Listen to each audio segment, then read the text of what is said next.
사도신경으로 신앙 고백하겠습니다. 나는 전능하신 아버지 하나님, 천지의 창조주를 믿습니다. 나는 그의 유일하신 아들, 우리 주 예수 그리스도를 믿습니다. 그는 성령으로 잉태되어 동정녀 마리아에게서 나시고 본디오 빌라도에게 고난을 받아 십자가에 못 박혀 죽으시고 장사된 지 사흘 만에 죽은 자 가운데서 다시 살아나셨으며 하늘에 오르시어 전능하신 아버지 하나님 우편에 앉아 계시다가 거기로부터 살아있는 자와 죽은 자를 심판하러 오십니다. 나는 성령을 믿으며 거룩한 공교회와 성도의 교제와 죄를 용서받는 것과 몸의 부활과 영생을 믿습니다. 아멘. 찬송가 315장 찬송하겠습니다. 찬송 315장.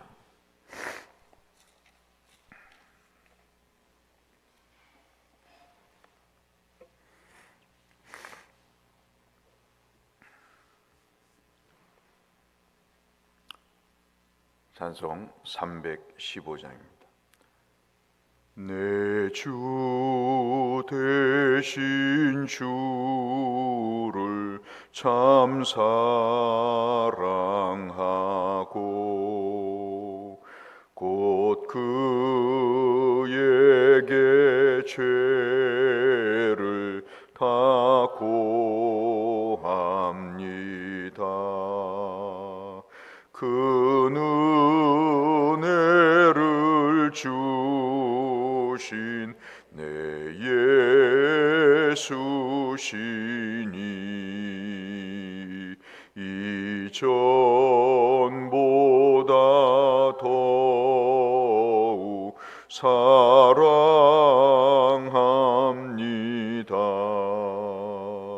주 날 사랑하사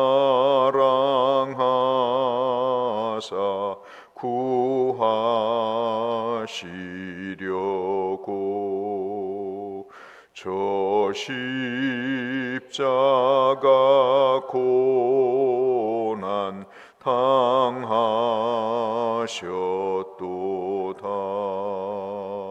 그 가시관 쓰신 내 주 배우니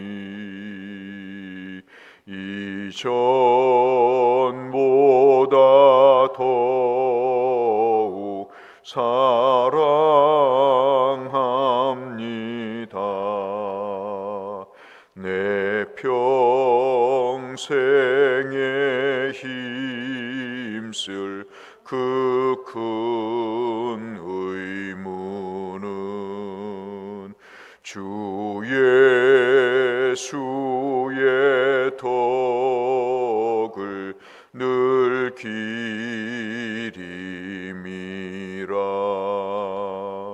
숨질 때에까지 내 할 말씀은 이전보다 더욱 사랑합니다.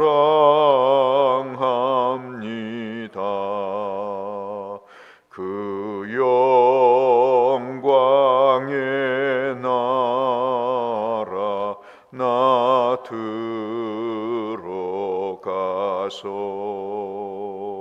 그 풍성한 은혜 늘 감사하리.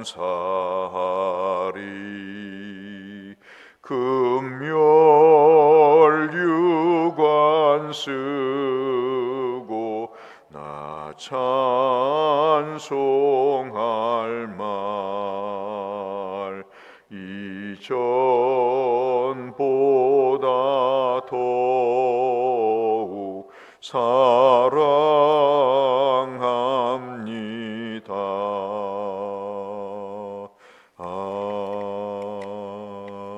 아멘. 오늘은 욥기 18장 말씀을 보겠습니다.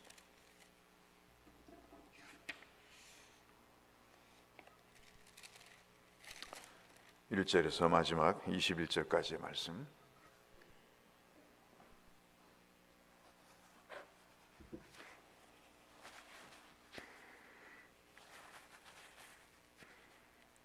한 절씩 교독하겠습니다. 수아 사람 빌닷이 대답하여 이르되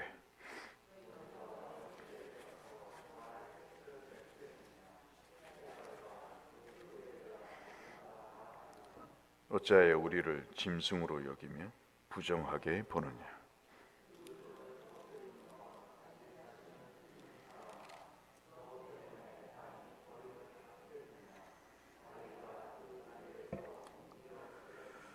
악인의 빛은 꺼지고 그의 불꽃은 빛나지 않을 것이요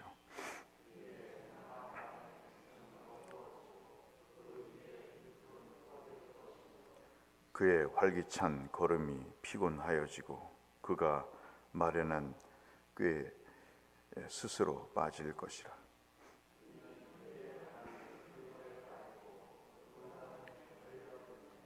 그의 발 뒤꿈치는 덫에 치이고 그의 몸은 올무에 얽힐 것이며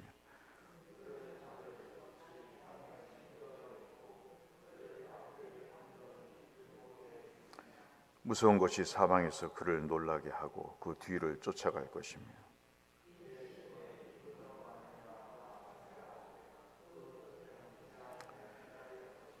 질병이 그의 피부를 삼키리니 곧 사망의 장자가 그의 지체를 먹을 것이며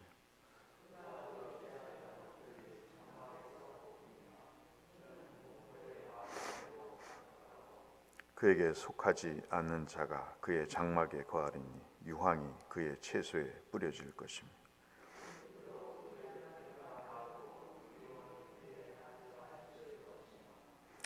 그를 기념함이 땅에서 사라지고 거리에서는 그의 이름이 전해지지 않을 것이며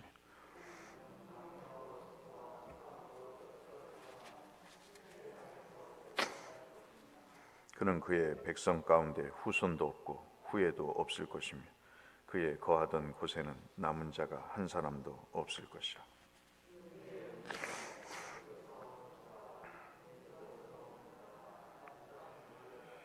같이 읽겠습니다. 참으로 불의한 자의 집이 이러하고 하나님을 알지 못하는 자의 초소도 이러하니라. 아멘. 잘 알다시피 오늘 본문의 이야기는 이 두 번째 라운드 2의 이야기입니다. 이 수아 사람 빌닷이라는 사람이 하나님 앞에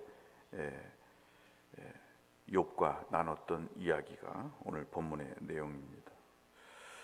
두 번째가 되다 보니까 엘리바스처럼 입을 열자마자 욥에게 아주 거친 말로 격하게 이야기를 합니다. 2절을 한번 보실까요? 평소의 표현과 좀 다르게 성경에서 말하는 표현과 다릅니다만은 여러분 참 기가 막힌 이야기를 합니다. 너희가란 얘기는 자기를 포함한 욥의 친구들을 이야기합니다. 엘리바스하고 소바를 얘기하면서 얘기하는 거죠. 너희가 어느 때에 가서 말의 끝을 맺겠느냐 그래요. 저 말이 무슨 말이냐면 지금까지 친구들이 욥에게 너무 정중하게 대했다는 겁니다. 욥에 그렇게 정중하게 좋게 말하니까 뜻을 굽히지 않고 그를 새롭게 하기 위해서는 윽박을 지를 필요가 있다. 협박을 가할 필요가 있다. 강하게 밀어붙여야 말을 들을 것이다. 너무 조심스럽게 말을 하니까 신사답게 이야기를 하니까 이 대화가 끝나지 않고 욥도 돌이키지 않는 그런 모습을 보인다. 그러면서 이제 1절로 4절에 자기가 말하고자 하는 내용을 2절에 이제 그런 태도로 1절부터 4절까지 우리를 짐승으로 여기느냐 하고 욥에게 그렇게 항변합니다.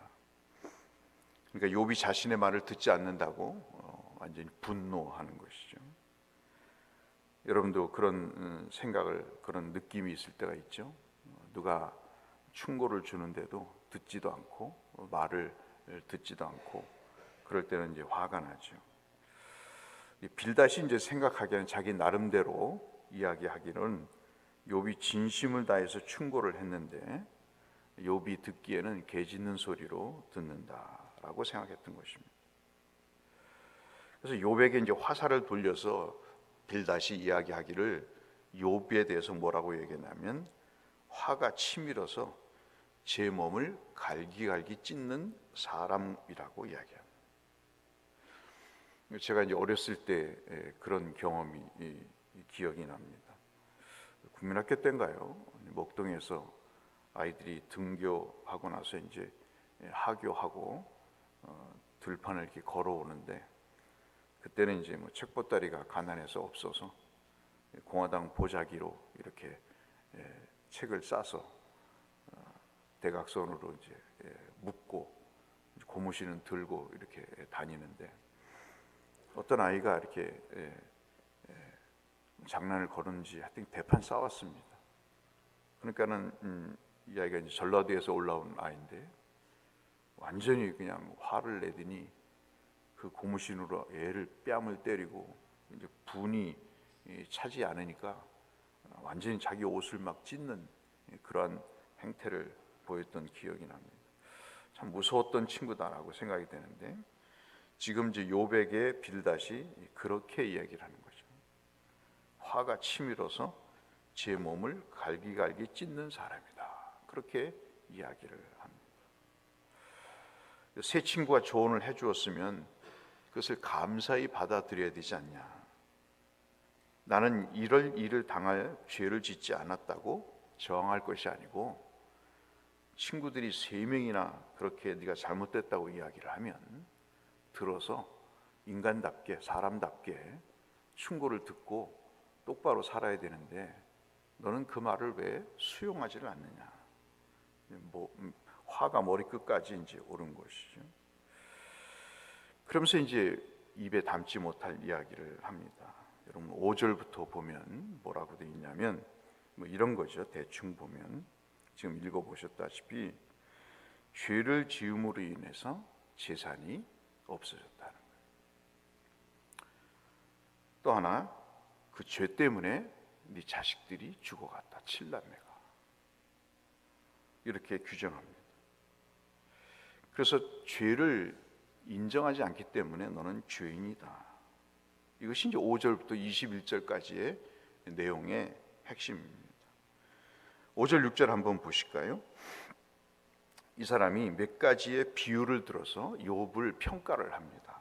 5절 6절에 욥을 어떻게 평가를 하냐면 악인은 죽음을 맞게 되는데 그 죽음은 등불이 꺼지는 것과 같다. 이제 너는 인생 끝냈어. 너는 인생 이제 종쳤어. 그 이야기를 5절 6절에 욥의 면전에다 대고 이야기를 하는 것이죠. 또 하나 7절로 10절 말씀을 보면 이 욥을 악인으로 규정하면서 그물과 덫에 걸린 상태다라고 이야기를 합니다. 여러분 옛날에 대곳에서도 그런 게 있었을 텐데 토끼나 어떤 야생동물 잡을 때 덫을 놓죠. 그런 식으로 너는 이제 덫에 걸려서 빠져나올 수 없는 그런 상황이 되어버릴 것이다. 그렇게 7절로 10절에 비유랍시고 이야기를 합니다. 11절로 15절에는 욥을 악인이라고 규정하면서 도망자가 잡히듯이 너는 잡힐 것이다. 그렇게 이야기를 합니다. 도망자가 깜짝깜짝 놀라잖아요. 경찰을 보면 괜히 자기를 잡으러 온 것 같고 자기가 무슨 죄를 그 사람이 알고 쫓아온 것 같은 그런 느낌을 받고 그렇게 불안해하듯이 너는 이 도망가지도 못하는 그런 상황 속에서 그 고통은 짓누르고 그리고 그 모든 것이 사용되지 못하는 그런 상황이 되어버릴 것이다. 그리고 설상가상으로 몸에는 상처가 나서 이 죽을 병이 사지를 갉아먹을 것이다. 11절부터 15절까지는 아주 극단적인 말의 내용을 설명하고 있습니다. 그래서 뭐라고 그러냐면 그때 당시에 주목해 볼 내용이 사망의 장자는 뭐라고 이야기를 하냐면 죽음을 가져오는 무서운 병인데 이 사망의 장자가 내 육체와 영혼을 갉아먹을 것이다. 그렇게 이야기를 합니다. 그래서 이 빌닷이 하는 얘기의 골자는 뭐냐면 네가 살던 집에서 쫓겨나서 영원한 죽음의 처소로 향하게 될 것이다. 이게 이제 충고랍시고 이야기하는 내용입니다. 11절부터 마지막 20절까지 16절부터 20절까지 마지막 비유를 대는데 욥을 악인이라고 규정하면서 나무의 뿌리가 마른같이 너는 인생의 모든 근거가 말라 비틀어질 것이다. 너무 잔인하죠? 이제 희생의 어떤 회생의 가능성, 소망을 찾아볼 수 없는 발언을 일삼습니다.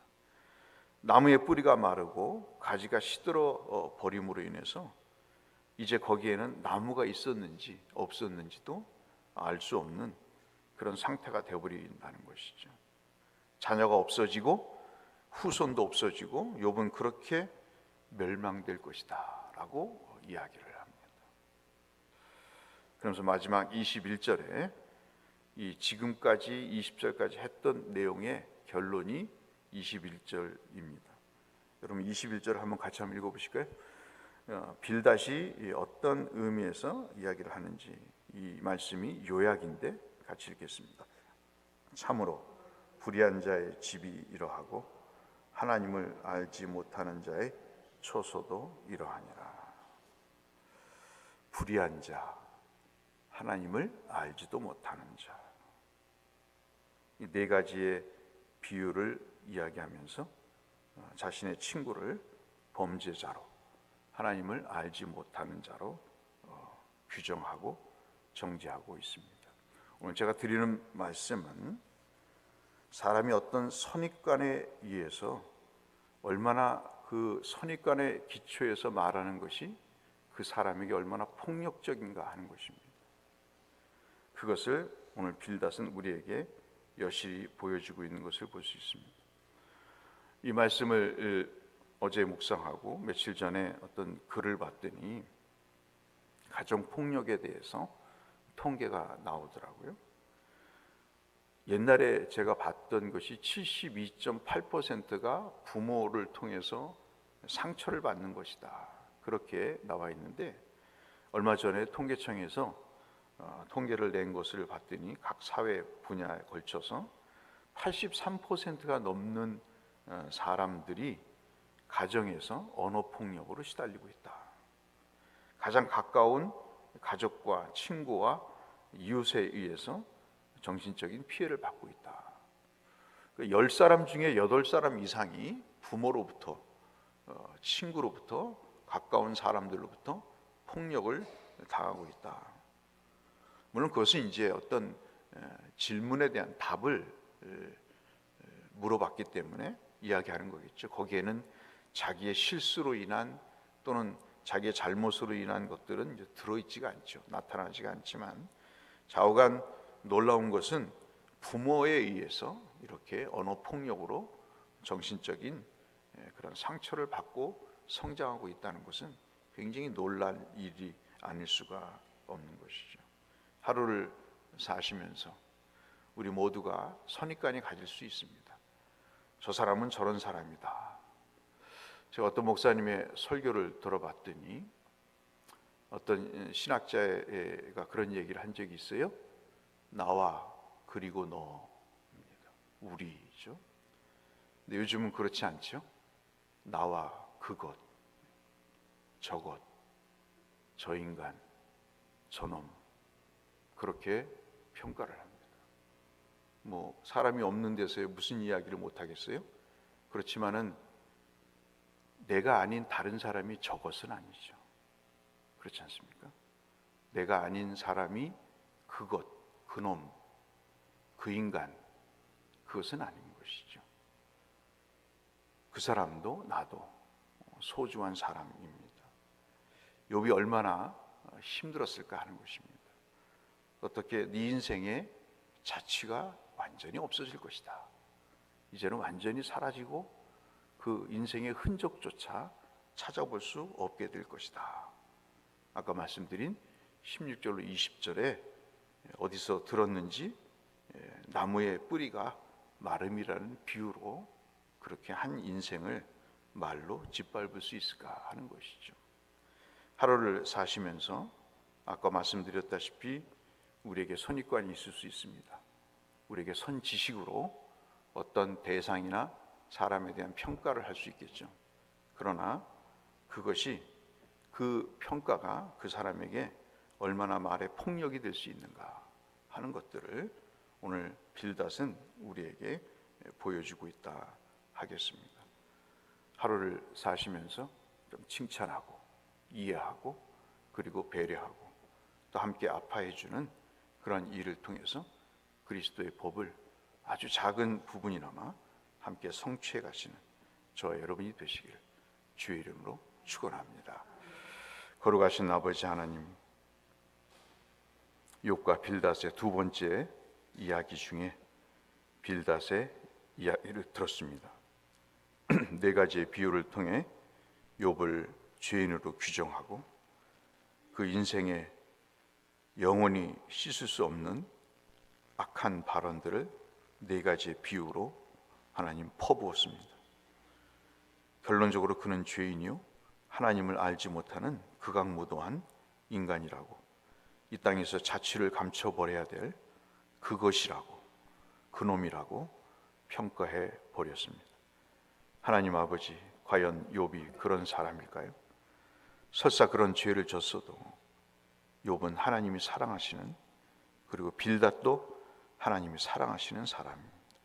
하나님 아버지, 우리에게 실수가 있을 수 있사오나 하나님, 이 빌닷의 대화를 통해서 이 하루를 살면서 하나님, 우리가 선입관보다는 공감하고 배려하고 이해할 수 있는 믿음의 도량도 허락하여 주셔서 나이가 먹어갈수록 그리스도인으로 하나님 보시기에 아름다운 성품의 소유자로 살아가기에 부족함이 없도록 은혜를 베푸시고 주의 긍휼을 베풀어 주시고 하나님의 성품으로 우리를 빚어 주시옵소서. 예수님 이름으로 기도 올리옵나이다. 아멘. 하늘에 계신 우리 아버지, 아버지의 이름, 아버지의 뜻이 하늘에서와 같이 땅에서도 이루어지게 하소서.